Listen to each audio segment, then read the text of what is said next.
The story begins on a dark and rainy night in a suburban house. Two teenage girls are home alone, Katie and Becca. They are doing what teenagers do, raiding the kitchen, arguing about the TV, talking about nothing in particular. Becca is lying on the couch complaining about electromagnetic waves and how all the companies know about it and nobody is doing anything about it. Katie is barely listening. Then Becca says she heard something. About a videotape. Not just any tape. A tape that kills you when you watch it. You rent it, she says, or someone gives it to you. You press play and what you see is like somebody's nightmare. Strange images that make no sense. And the moment it ends, your phone rings.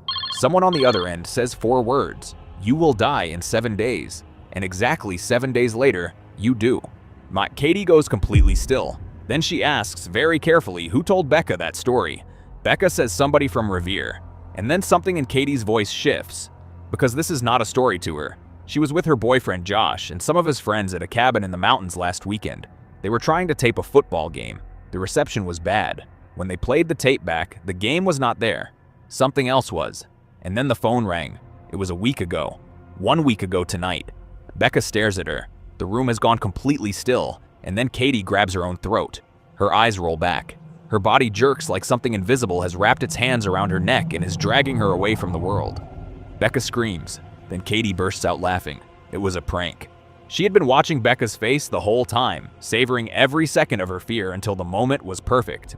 They collapse into laughter, throwing pillows at each other, sharing jokes, the kind of laughter that only exists between two people who feel completely safe. Neither of them knows that Katie has just acted out her own death. Then the phone rings.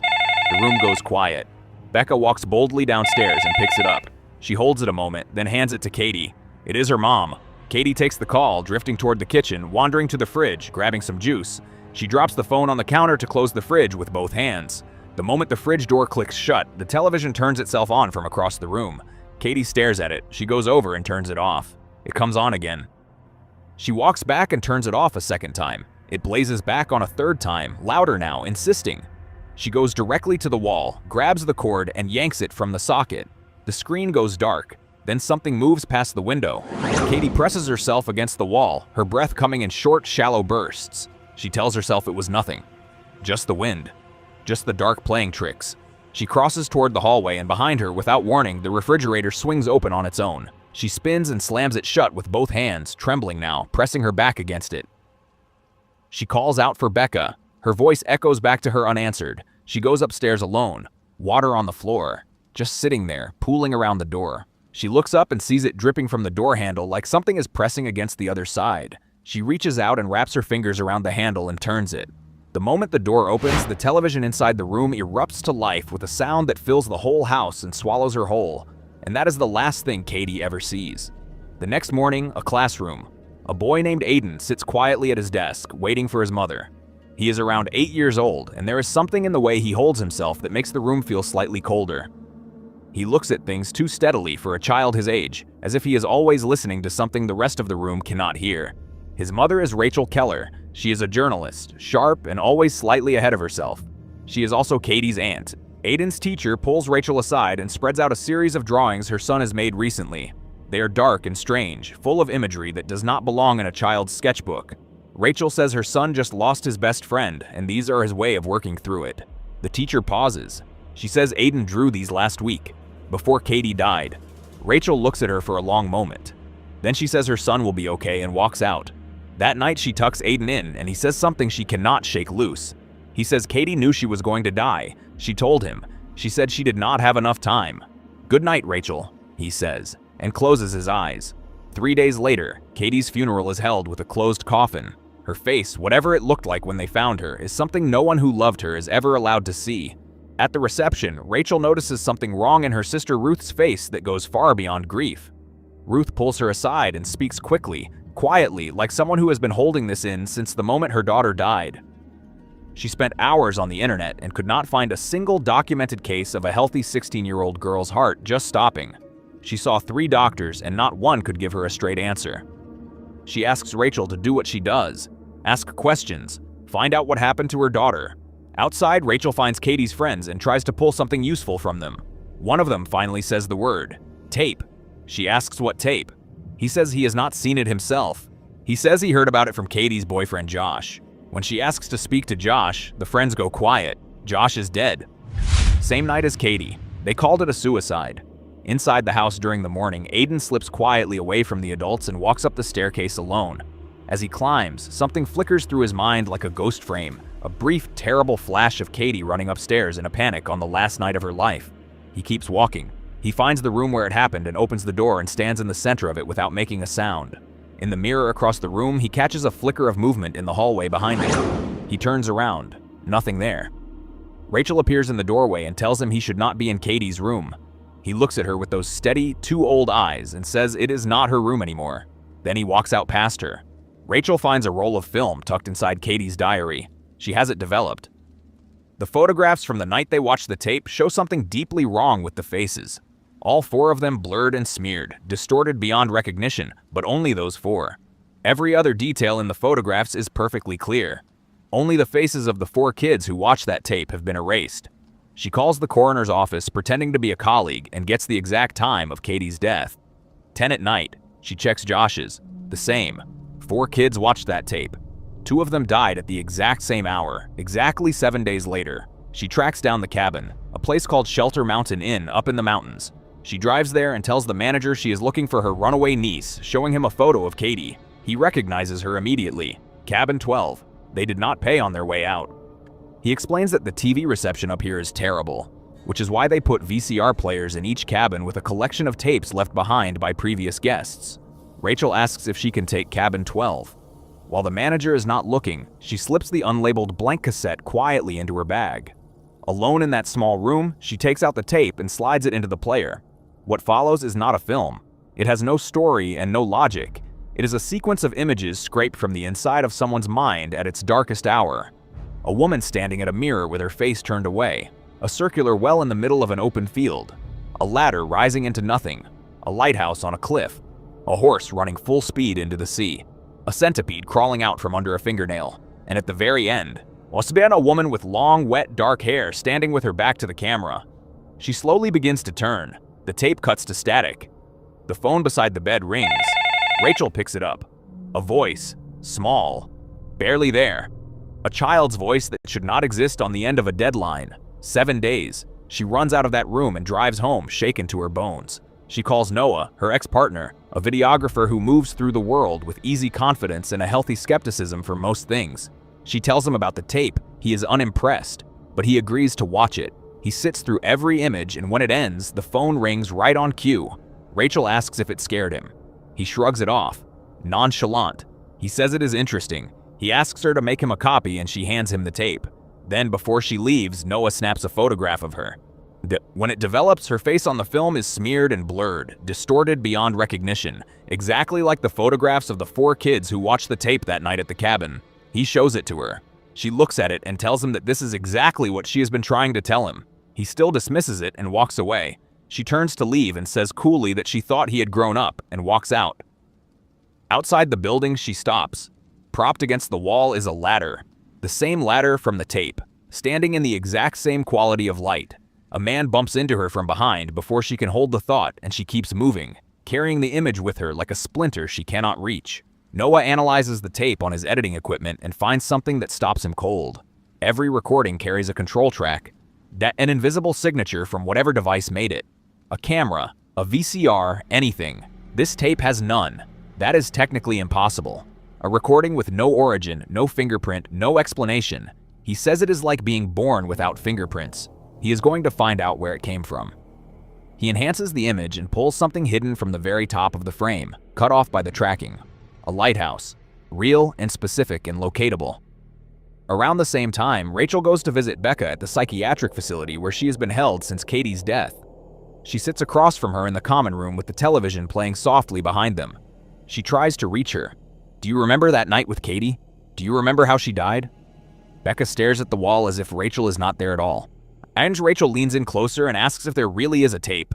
Becca's eyes move to her, slowly, and she says, she will show you. Rachel asks who. Becca turns back to the wall and says not now. 4 days. Rachel sits with that word. 4 days. She examines the tape herself and something catches her eye that should not be possible. The fly crawling across one of the images in the tape is not part of the recording. It is real. alive, pressed against the screen from the inside. She reaches toward the glass and pulls it off with her fingers. Immediately, her nose begins to bleed. On the fourth day, she keeps going. She cross-references every image: the lighthouse, the horses, the well, the specific tree. She searches newspaper archives and finds a story from a Pacific island called Moesco, washed a horse ranch where dozens of animals broke through their fences and ran to the shore and drowned themselves. The owner's name was Anna Morgan. She was later admitted to Eola County Psychiatric on the mainland. On the fifth day, Noah is in a shopping mall. He walks past a bank of television screens and glances at them. Every face in the store is reflected back. Every face except his. A salesgirl watches this happen and tells him quietly that he is going to die. He stands there in the middle of the crowd and cannot draw a single breath. That same night, Rachel gets home and finds Aiden already asleep. She is alone in her room when something begins happening to her body that she has no words for. Something rising through her throat, a rope-like thing that ends in something that looks horribly like an eye. Her phone rings. When she looks at the screen, it appears to be weeping, shedding actual tears down the glass. She moves through her apartment in a daze and pushes open Aiden's bedroom door. There is a girl sitting inside, a girl who should not be there. The girl reaches out and grabs Rachel's hand, and Rachel falls into a trance she cannot fight her way out of. She sees a white room, empty, a woman dressed in white, wires on the floor, a camera pointing at nothing. She comes back to herself gasping, and on her wrist is a bruise in the shape of a small hand's grip, a mark left by something that was never really there.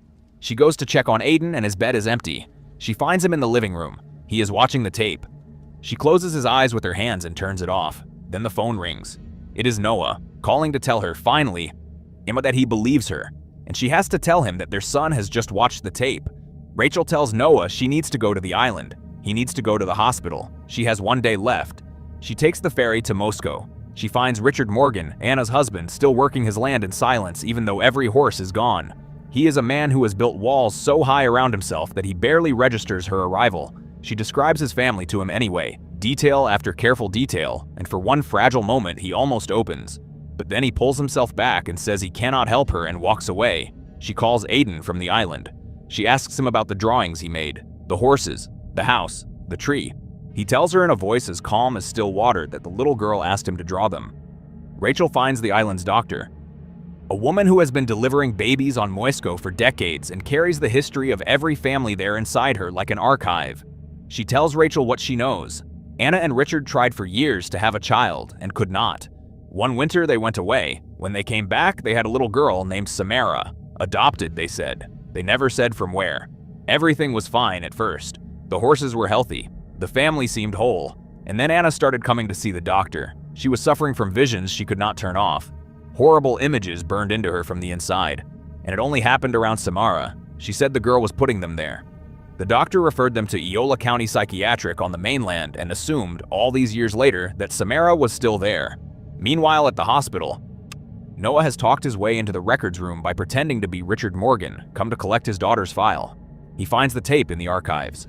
Session 14, Samara Morgan. He presses play. A small girl in a white clinical chair. A doctor asking her about the pictures that burn themselves onto surfaces around her. Images appearing on film and glass and wood without any camera and without any explanation. The doctor asks how she makes them. Samara says she does not make them. She sees them and then they just are. She says she is sorry. She says it will not stop. Can I see my mommy? She asks. No, the doctor says. Not until they understand what is wrong with her. Samara says she loves her mommy. The doctor says of course she does. But she does not want to hurt her anymore, does she? On my encepamis. And Samara fills the silence with something that makes the room feel airless. But I do, and I'm sorry. It won't stop.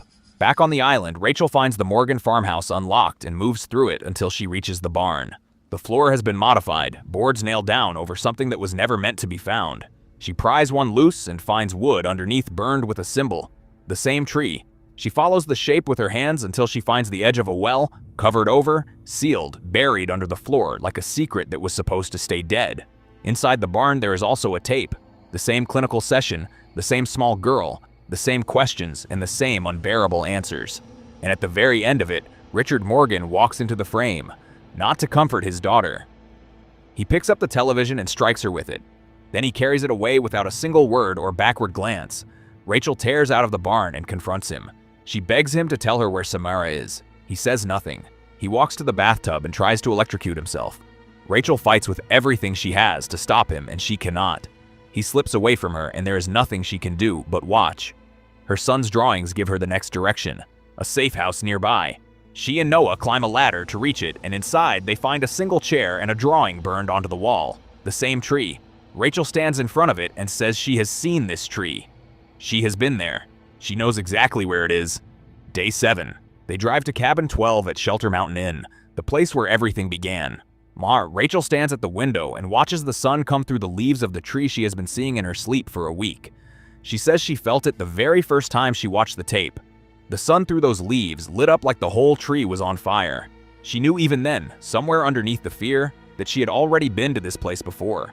They argue in that small cabin, the weight of everything pressing down on both of them. Rachel says it is too late to run. They have to find a way through this for Aiden's sake. Noah cannot stand still. He tears through the room, pulling up carpet, pushing furniture aside, scattering everything he can reach until he finds something beneath the floor. A gap, an opening. They break through it together. Below is water, a well, hidden all along beneath the cabin floor. Rachel falls in. She calls up to Noah through the dark. He calls back. She searches the black water with trembling hands and finds something beneath the surface. Hair. And then a hand grabs her from below and pulls her under, and she falls into a trance she cannot fight her way out of.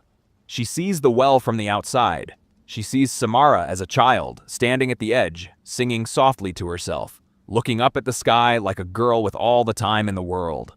She sees Samara's mother walk toward her and wrap something over her daughter's head like a burial shroud and push her in, and the well swallows the little girl without a sound.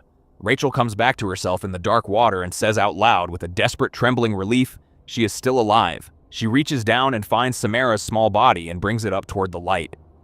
She holds it in her arms. The body begins to dissolve, melting away like something that was never meant to last until there is nothing left. She lowers what remains back into the water, gently, like letting something go that you never truly had, and she says goodbye. Noah calls down to her. She answers. She is here. She is pulled out. Rescue workers have arrived. She sits alone on the grass in the cold dark, and Noah kneels beside her and says it is over. She sits there thinking about the girl, about the well, about what it might mean to have found her after all this time and given her finally the chance to rest. They go back to Rachel's apartment and find Aiden asleep on the living room floor. They carry him to his bed together. Noah says she should call him tomorrow, and the day after. He leaves. The next morning, Rachel is lying beside her son when he wakes up.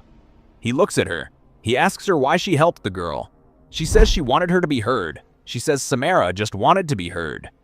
Aiden stares at her with those still, ancient eyes. Don't you understand, Rachel? He says. She never sleeps. His nose begins to bleed. She drives to Noah's apartment, calling his phone over and over. He does not answer. At his place, the television turns on by itself. He walks over and shuts it off. It comes back on. On the screen is the tape, playing on its own, and Samara is in the well, and she begins to climb. Noah backs away. The phone rings. It is Rachel. He does not pick up. Samara comes out through the glass of the television and moves across the floor toward him, her hair hanging down over her face. Her movements wrong in a way that belongs to no living thing. Noah backs against the wall. He looks at her face, and he sees what Katie saw. Rachel finds him exactly as Katie was found. The same frozen expression, the same locked terror, the same impossible cause of death. She stands in the hallway outside his apartment, and the answer surfaces slowly, like something rising from deep water. She watched the tape too. She has had the same 7 days. But Noah is dead, and she is standing here. The only difference is what she did. She made a copy. She showed it to someone. She spread it.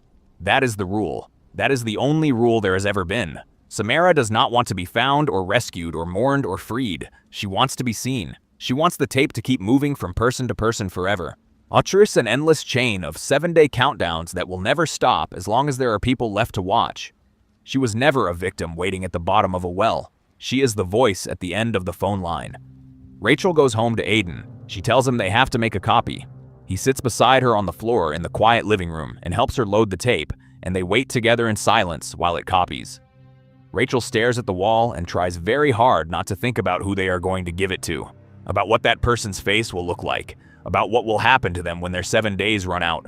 The film ends with the copy in her hands, and a question that hangs in the air of that apartment like smoke. What about the person we show it to? What happens to them? The screen goes dark. Samara keeps moving through the world, one tape at a time. She never sleeps.